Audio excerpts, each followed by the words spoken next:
सैनिकों का एक झुंड जंगल में भाग रहा है, साथ ही एक एक कर गायब हो रहे हैं। अंधेरे में कोई खौफनाक राक्षस छिपा है।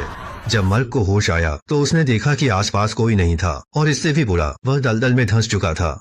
जैसे ही मर्क डूबने वाला था, एक मजबूत बांह उसकी ओर बढ़ी। उसे लगा वह बच गया है, पर अगले ही पल एक भयानक चेहरा सामने आया और जंगल झोंबी की चीखों से गूंज उठा। असल में कुछ समय पहले जापानी सेना ने थाईलैंड के दक्षिणी तट पर हमला किया था। यहाँ तैनात युवा सेना अनुभवहीन थी और घबराकर भगोड़ा बन गई। मगर किसी ने ध्यान नहीं दिया कि युद्ध के मैदान में जापानी सेना के छोड़े लकड़ी के बक्से से अचानक एक झोंबी निकला। जल्द ही जापानी जनरल ने थाई सेना से मुलाकात की और बताया कि वे म्यांमार के रास्ते दक्षिण पश्चिमी चीन में घुसना चाहते थे। फिर उन्होंने अपना गुप्त हथियार दिखाया, जो जैव रासायनिक वायरस से बना झोंबी था। थाई अधिकारियों ने आखिर समझौता कर जापानी सेना को रास्ता दिया, लेकिन जापानी सेना को अंदाजा नहीं था कि ज़ॉम्बी लैंडिंग युद्ध में खो गया। उन्होंने तुरंत उसे खोजने के लिए जंगल में बड़ी संख्या में सैनिक भेजे। गांव से गुजरते समय उसने जमीन पर कटे फटे अंग देखे और तुरंत समझ गया कि जिस ज़ॉम्बी को वो ढूंढ रहा है वो आसपास ही है। पर सैनिकों ने ज़ॉम्बी की लड़ने की शक्ति को कम आंका। जब उन्हें कुछ न मिला तो देखा कि अधिकारी के सिर पर एक नया सिर उग आया है। एक गर्ज के साथ ज़ॉम्बी उन सैनिकों पर टूट पड़े जो अभी भी हैरान थे। वहीं दूसरे जापानी सैनिक को भी कुछ गड़बड़ महसूस हुई। युद्ध से झुलसे इस गांव में एक भी पूरा शव नहीं दिख रहा था। मो सांग चिंता से इधर उधर देख रहा था। वह मो का भाई था। भाई के निशान ढूंढते हुए उसे जाल से हलचल सुनाई दी। मो सांग जल्दी से रस्सी के सहारे गड्ढे के तल में उतरा, लेकिन वहां उसे आधे सिर वाला एक ज़ॉम्बी दिखा। उसने ज़ॉम्बी की खोपड़ी छड़ी से छेद दी। फिर भी वह ऊर्जा से भरपूर था। डर से उसके पसीने छूट गए। वह रस्सी से भागा और ज़ॉम्बी ने पैर पकड़ लिए। घबराकर उसने आग जलाने वाली छड़ी उठाई, जिससे निकली चिंगारी से ज़ॉम्बी तुरंत जल गया। मोसांग को होश आने में काफी समय लगा और वह तुरंत रिपोर्ट करने भागा। इसी बीच मोसांग का भाई मोक अपनी बेहोशी से जागा, पर वह अब इंसान नहीं बल्कि एक असली ज़ॉम्बी बन गया था। उसकी आंखों में जैसे आग जल रही थी और वह तुरंत वहीं पर क्रोधित होकर जोर से चिल्ला उठा। थाई सेना के उच्च अधिकारियों ने तुरंत जापानी सहयोगियों से सवाल किया कि आखिर ये मरे हुए राक्षस क्या हैं। जापानी उच्च अधिकारी को भी लगा यह छिपाया नहीं जा सकता, सब विस्तार से बताना होगा। ज़ॉम्बी वायरस शोध शुरुआती चरण में था। संक्रमित तेज ताकतवर होते हैं और पेट भरा होने पर भी मानव चेतना बनाए रख सकते हैं। जापानी सेना के मेजर सानो का लहजा आक्रामक था। थाई सेना को ज़ॉम्बियों को खत्म करने के लिए जापानी सेना से हाथ मिलाना होगा। मोसांग चिल्लाया, असंभव, ज़ॉम्बी शक्तिशाली होते हैं, सिर पर चोट से भी नहीं मरते, सैनिक उनका मुकाबला नहीं कर सकते।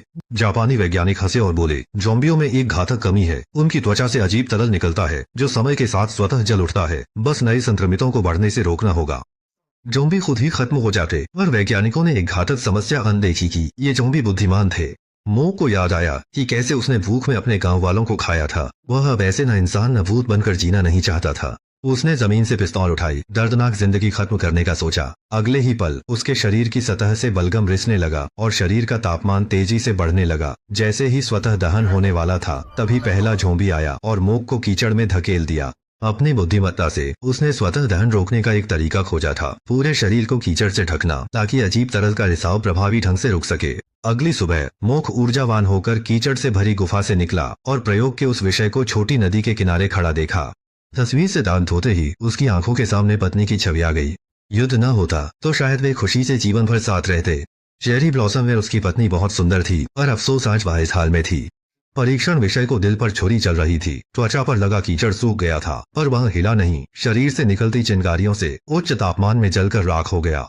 यह सब देखकर मौके भावुक हो उठा। गुफा लौटकर उसे अपने रिश्तेदारों की याद आई। ज़ॉम्बी साथी हमदर्दी से भरा। दोनों ने गांव जाकर चुपके से परिवार से मिलने का वादा किया। उसी समय जापानी सेना भी ज़ॉम्बियों के निशान ढूंढ रही थी।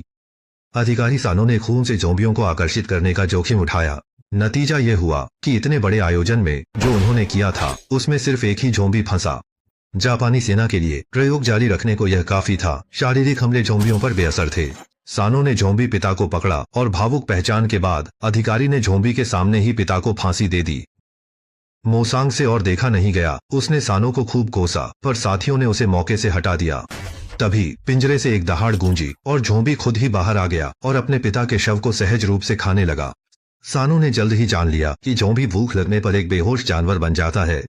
पेट भरा होने पर उसकी भावनाएं सामान्य इंसानों जैसी थीं और एक दुर्भावनापूर्ण योजना उसके दिमाग में आई। इस समय ग्रामीण मृत बच्चों के लिए एक शोक सभा कर रहे थे, जब अचानक भयंकर दिखने वाले ज़ॉम्बी की एक बड़ी भीड़ वहां आ गई। किस्मत से कई ज़ॉम्बी भूखी अवस्था में थे और वे अपने रिश्तेदारों से मिलने का विचार बहुत पहले ही भूल चुके थे। पेट भरा हुआ अवस्था में आने के बाद वे होश में आए, लेकिन तब तक ग्रामीण डलकर जंगल के अंदरूनी हिस्से की ओर भाग गए थे। एक छोटी लड़की अनजाने में गिर गई और डर के मारे ज़ॉम्बी को देखती रही जब तक कि उसने एक परिचित पुकार नहीं सुनी। तभी छोटी लड़की को यह एहसास हुआ कि उसके पिता लौट आए हैं।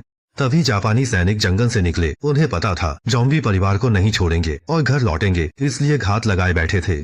एक विशाल भाला तेजी से चला, पर ज़ॉम्बी को लगने की बजाय छोटी लड़की को लग गया। ज़ॉम्बी असंतोष से दहाड़े। तभी जंगल से बड़ी संख्या में साथी निकले और मानव ज़ॉम्बी लड़ाई छिड़ गई। पास ही मोसान खबर सुनकर आया और उसने अपने छोटे भाई मोक को देखा। उसे लगा कि सामने वाला होश खो चुका है, तो उसने इंस्टिंक्टिवली कई गोलियां चलाई। मोक भाई से लड़ना नहीं चाहता था। वह भागकर चट्टान पर आ गया, रुकने को कहा, पर छाती में फिर गोलियां लगीं और उसने भाई को चट्टान से गिरा दिया। मोसांग का दिल टूट गया था। तभी अगले ही पल उसका भाई चट्टान से ऊपर आ गया। जब मोसांग होश में आया तो उसने खुद को ज़ॉम्बी पाया। गुस्से से आकाश की ओर दहाड़ा, जिससे सभी ज़ॉम्बी के दिलों में आग भड़क उठी। मगर जापानी सेना रुकी नहीं। उन्होंने गांव वालों को अस्थायी मंदिर में जमा कर बताया कि तस्वीर के युवा सैनिक मारे गए हैं। बहादुर आत्माओं को घर का रास्ता दिखाने के लिए जापानी सेना ने बड़ी आत्मा बुलाने की रस्म रखी। उनका मकसद सांप को बिल से बाहर निकालकर ज़ॉम्बी सेना को खत्म करना और अपने अपराधों को छिपाना था। लेकिन लकड़ी के बक्से में बंद ज़ॉम्बी ने उनकी सारी बातें सुन ली थीं। दूसरी ओर समुद्री गुफा में भूखे ज़ॉम्बी फिर आपस में लड़ने लगे।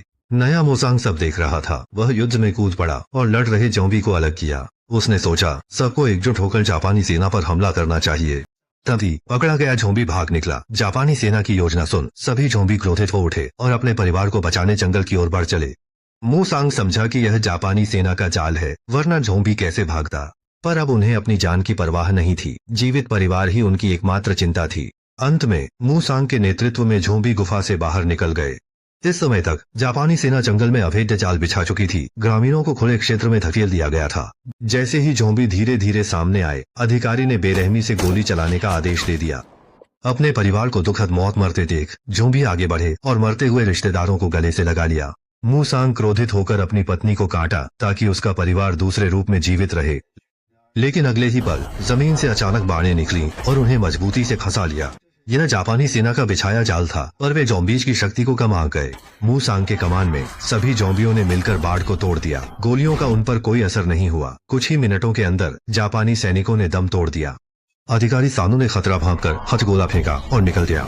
जब रात हुई, मोसांग ने अपनी ज़ॉम्बी पत्नी को देखा। उसका क्रोध और भड़क उठा। उसने अपनी योजना बताई। आसपास के गांव वालों को ज़ॉम्बी बनाकर शक्ति बढ़ाकर जापानी सेना को नष्ट कर देगा। भाई मोक ने सबसे पहले इसका विरोध किया। एक सैनिक का कर्तव्य घर देश की रक्षा है, ज़ॉम्बी का होना ही गलती है। वो नहीं चाहता था कि भाई इसे और बढ़ाए। एक और ज़ॉम्बी भी समर्थन में आगे आया। अपना अधिकार चुनौती होता देख मोसांग ने अपनी सैन्य कृपाण निकाली, पर तभी उसकी पत्नी उस आदमी के सामने खड़ी हो गई। वह पति की यादों में सुंदर छवि बनकर रहना चाहती थी, न कि ऐसे किसी तरह जीवित। मोसांग पूरी तरह भ्रष्ट हो चुका था। भाई के रोकने पर भी उसने अपने आदमियों को गांवों पर हमला करने का आदेश दिया। अधिकारी सानो ने सारी विफलता वैज्ञानिक पर थोप दी, उसे गोली मारी और उसके नोटबुक में ज़ॉम्बी की कमजोरी देखी। वे आग से तुरंत जल जाते हैं। उसने तुरंत फ्लेम थ्रोवर इकट्ठा करने का आदेश दिया ताकि उन घिनौने ज़ॉम्बी का एक ही बार में सफाया कर दे। मोसांग की शत्रु उन्मूलन योजना भी लागू की जा रही थी। चारा बने ज़ॉम्बी ने जापानी सैनिकों को गुफा के ठिकाने तक खींच लिया। सानो को लगा कि फ्लेमथ्रोवर से उसकी जीत पक्की है, पर उसे नहीं पता था कि गुफा घुमावदार थी, जहां आग्नेयास्त्र काम नहीं आ रहे थे, जबकि ज़ॉम्बी कहीं भी पलक झपकते गायब हो जाते थे। गिने चुने फ्लेमथ्रोवर विनाशकारी थे, पर अफसोस कि हर सैनिक के पास एक नहीं था। कुछ ही मुलाकातों में जापानी सैनिक खत्म हो गए। सानो मुश्किल से टिके रहे जब तक फ्लेमथ्रोवर का ईंधन खत्म नहीं हुआ और आखिर में उन्हें क्रोधित लाशों के झुंड ने निगल लिया। जापानी सेना को खत्म कर मोसांग ज़ॉम्बी झुंड लेकर गुफा से निकला और मर्क फ्लेमथ्रोवर लिए खड़ा था। बिना कुछ कहे वह अपने भाई का इरादा अच्छी तरह से समझ गया था। अगर ये ज़ॉम्बी गुफा से बाहर निकल गए तो वायरस पूरे देश में बहुत तेजी से फैल जाएगा। जब मर्क आग उगलता है तो मोसांग जलते हुए ज़ॉम्बीज पर झपटता है। मर्क ने भी अकेले जीना नहीं चुना, अपने भाई के पीछे चला गया। यह थी बैटल ऑफ रिसरेक्शन की कहानी। यह ज़ॉम्बी फिल्म मातृभूमि की रक्षा की भावना को ज़ॉम्बी के नजरिए से दिखाती है, जिसका भावनात्मक प्रबंधन भी सूक्ष्म है। लंबाई के कारण मैंने फ्लैशबैक दृश्य काट दिए, इसलिए मोसांग का बदलाव अचानक लग सकता है। जिन्हें पसंद आई वे मूल फिल्म देखें, अलग अनुभव मिलेगा। आज के लिए इतना ही, अगली बार मिलते हैं।